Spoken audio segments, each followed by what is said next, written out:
Assalomu alaykum. Hurmatli deputatlar, sessiya qatnashchilari. Bugungi 7-chaqir xalq deputatlar Chinoz tumani kengashining navbatdagi 29-sessiyasida tuman kengashiga saylangan deputatlar, tuman hokimining o'rinbosarlari, xalq deputatlar, tuman kengashi kotibiyat xodimlari, shuningdek tumandagi tegishli bo'lim va tashkilot rahbarlari hamda ommaviy axborot vositalari vakillari ishtirok etmoqdalar. Xalq deputatlari tuman kengashining bugungi sessiyasida 29 nafar deputatlar 21 nafari ishtirok etmoqda. Sessiyani ochish uchun kvorum yetarli. 7-chaqir xalq deputatlar Chinoz tumani kengashining navbatdagi 29-sessiyasini ochish to'g'risida kimda qanday takliflar bor? Ochilsin degan takliflar tushyapti. Ushbu taklifni ovozga qo'yaman. Rozilar, qarshilar yo'q, betaraflar yo'q. Sessiyani ochiq deb e'lon qilaman.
Hurmatli deputatlar, sessiya kotibini saylab olishimiz lozim.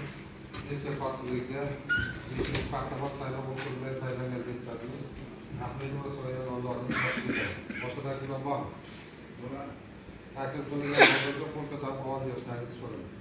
Rozilar, qarshilar yo'q, betaraflar yo'q. Rahmat. Deputat Ahmedova So'ragan sessiya kotibi saylandi. Marhamat, o'z joyingizni egallashingizni so'rayman. Hurmatli deputatlar, bugungi 7-chaqir xalq deputatlari Chinoz tumani kengashining navbatdagi 29-sessiyasi kun tartibini tasdiqlab olishimiz lozim. Kun tartibida 6 ta masala kiritilgan.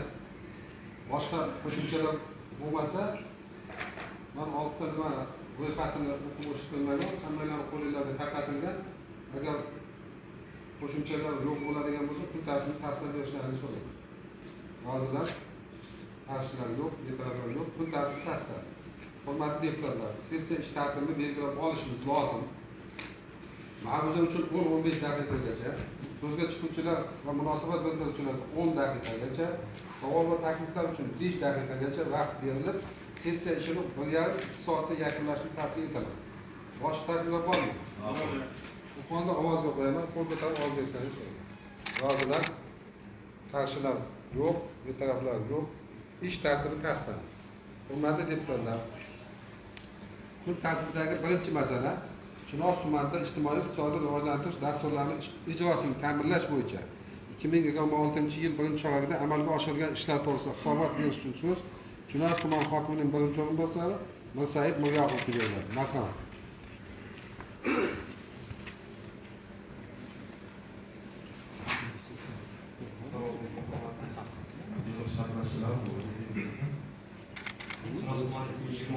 Birinchi o'rinda ijtimoiy iqtisodiy rivojlantirish dasturi ijrosini ta'minlash bo'yicha quyidagi ishlar amalga oshiriladi. Umumiy iqtisodiy ko'rsatkichlar bo'yicha tuman aholisi, ya'ni 50,100 nafarni tashkil qilib, shundan erkaklar 75 ming, ayollarimiz 75 ming tashkil etmoqda. Tumanda mehnatga layoqli aholi soni 8,5 ming nafar. Iqtisodiy faol aholi soni 65,5 ming nafar tashkil etadi. Joriy yil birinchi oyda amalga oshirilgan ishlar: sanoat mahsulotlari ishlab chiqarish ko'rsatkichlari hajmi 1 trillion 345 milliard so'mga chiqdi hamda o'sish sur'ati o'tgan yilga nisbatan 107,2% ga oshish belgilangan bo'lib, joriy yil birinchi oyida 347,5 milliard so'mga, ya'ni o'sish sur'ati 123,3% ga o'sish ta'minlanadi. Xizmatlar yo'nalishida 2026 yilda 1 trillion 973 milliard, ya'ni yillik 113,7% o'sish belgilangan bo'lsa, yanvar-mart oylarida 388,4 milliard so'mlik xizmatlar ko'rsatilib, o'sish sur'ati 115,6% ga, prognoz 113,3, qo'shimcha 2,6 musbatga bajarildi. Qishloq xo'jaligi mahsulotlari hajmi 2026 yil birinchi chorakda 497,8 milliard so'mga, o'sish sur'ati 105,3% ga, prognoz 104,5% ga edi. Ya'ni bunda ham o'sish sur'atlari erishildi. Xuddi shunday yo'nalish qurilish sohasida ham prognoz ko'rsatkichlarimiz, demak 112,6% tashkil etgan bo'lsa, prognozimiz 106,4% edi. Byudjet daromadlari shu haqida ko'rib chiqadigan bo'lsak, 2026 yil uchun belgilangan 113,2 milliard so'm tashkil qilgan bo'lsa, bunda bajar 120,6 milliard so'mga, 106% yoki 6,8 milliard so'mga ortiqdan bajarish bo'yicha hisob-kitob qilib oldi. Birinchi oy, yanvar-mart oylarida byudjet daromadlari prognoz 9,8 milliard so'm belgilangan bo'lib, amalda 13,2 milliard so'mga yoki 134,6% ga bajarildi. Kichik biznes va xizmatlar yo'nalishi bo'yicha 2026 yil birinchi oyda 14 milliard so'mga imtiyozli kreditlar o'zlashtirilishi belgilangan bo'lib, amalda 21,3 milliard so'mga yoki 102% ga bajarildi. Oilaviy tadbirkorlik dasturi doirasida 2,9 milliard so'm, amalda 509 milliard so'mga. Biznesga birinchi qadam dasturi bo'yicha 2 milliard so'm, amalda 4,8 milliard so'mga. Kichik biznesni o'zluksiz qo'llab-quvvatlash dasturi doirasida reja 2,4 milliard so'm, amalda 3,7 milliard so'mga. Mahalla loyihasi dasturi bo'yicha reja 6,7 milliard so'm, amalda 8,2 milliard so'mga, ya'ni bajarishga erishildi. Aholi bandligi hamda kambag'allikni qisqartirish yo'nalishida 2026 yil birinchi oyida tumanni to'liq ishsizlik va kambag'allikdan xoli hududga aylantirishni oldimizga maqsad qilib olgan edik. Bunda joriy yili mahallalarni rivojlantirish, jamiyatni yuksaltirish yili deb e'lon qilib, mahallalar infratuzilmani yaxshilash, kambag'allik va ishsizlikdan xoli hududga aylantirish bo'yicha keng imkoniyatlarimiz mavjud. Joriy yil birinchi oyida tegishli mas'ullar, bank rahbarlari mahalla yetkaziligi bilan birgalikda 4612 nafar aholini ish bilan band qilish belgilangan bo'lib, amalda ushbu ko'rsatkich 6,2 ming nafar aholi bandligi ta'minlandi.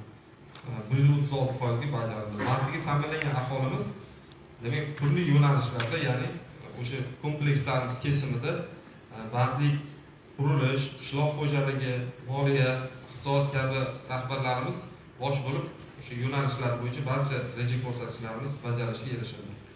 Yanvar-mart oylarida 3160 nafar aholi daromadini oshirishi belgilangan bo'lib, amalda 3584 nafar aholi daromadi oshirilib, belgilangan reja 113% ga ta'minlandi, bajarish ta'minlandi.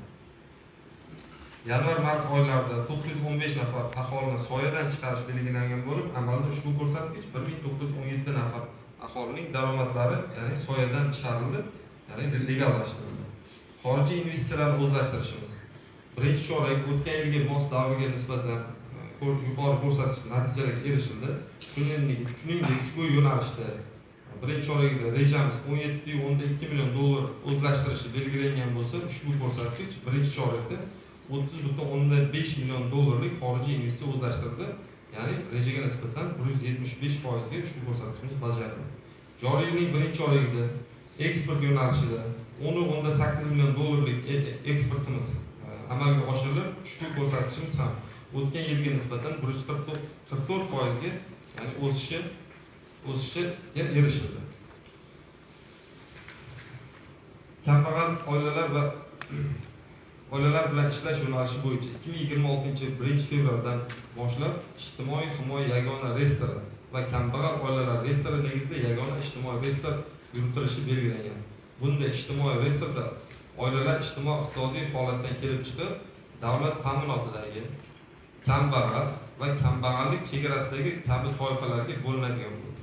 Bunda ushbu holatda ushbu reyestrda jami 1855 nafar oilalarni tashkil etayotgan bo'lsa, shundan 571 nafari davlat ta'minotidagi oilalar, 1095 nafari kambag'al oilalar, 189 nafari demak kambag'allik chegarasida turgan oilalarga aniqlanib ro'yxatga kiritildi. Ijtimoiy reyestrga kiritilgan oilalarga davlat tomonidan ijtimoiy qo'llab-quvvatlash choralari, bolalar nafaqasi, moddiy yordamlar to'lanishi tartibi joriy etilganligi, ijtimoiy xodimlarga va hududlarga chiqqan holda fuqarolarga tushuntirish berish hamda reyestrga kiritilgan oilalarni to'g'ri kiritilishi o'rganib borish reja qilib olganmiz. Boshqa yo'nalishlarni ham ko'rib chiqadigan bo'lsak, ya'ni bu yerda birinchi oylikda amalga oshirilgan ishlarimizdan yana aytaylik tiklanuvchi energiyadan, ya'ni o'sha amalga oshirilgan quyosh panellari, qayta tiklanuvchi energiyalar o'rnatish bo'yicha aholi, yuridik, ijtimoiy sohalarda ham barcha ko'rsatkich ijobiy natijalarga erishilgan. Sun'iy intellekt texnologiyalarini joriy etish bo'yicha, ya'ni o'sha o'zimizga belgilab berilgan yoshlarni raqamlashtirish, sun'iy intellektga o'qitish kabi reja qilib olganlarimiz ham karra-karraga demak ortig'i bilan bajarilgan. Xorilar bizda sun'iy intellekt yo'nalishida hokimiyat alohida maslahatchisi lavozimi ta'sis etilgan. Xuddi shunday barcha ko'rsatkichlarimizni ham doimiy nazoratda ushlab boramiz va ikkinchi oylikda ham xuddi shunday natijalarni yuqori darajada erishishga o'zimiz bel bog'laganmiz, oldimizga maqsad qo'yganmiz. Rahmat. Rahmat. Savollar bo'lsa, savol bersak, avvalambor mana degan proyektga borganimizda hisobot berdim, birinchi chorak yakunlari bo'yicha iqtisodiy anaqa masalalar bo'yicha. Shunda bandlik ta'minlanmagan xizmat yozildi-da, doimiy ish o'rni bilan yaratish, xabaring bormi? Qanchaga bajarmaganmiz shu? 78% edi. Xizmatdan chiqmayotganmiz, doimiysimi? Doimiy. Yo'q, mavsumiy. Yo'q, doimiy. Mana shu narsalarni ham bitib o'tib ketishga qanday bandlik yaratdi? Kim javob beradi bu mas'ul kim? Oliyada. Nimaga bajarmaganmiz? Biz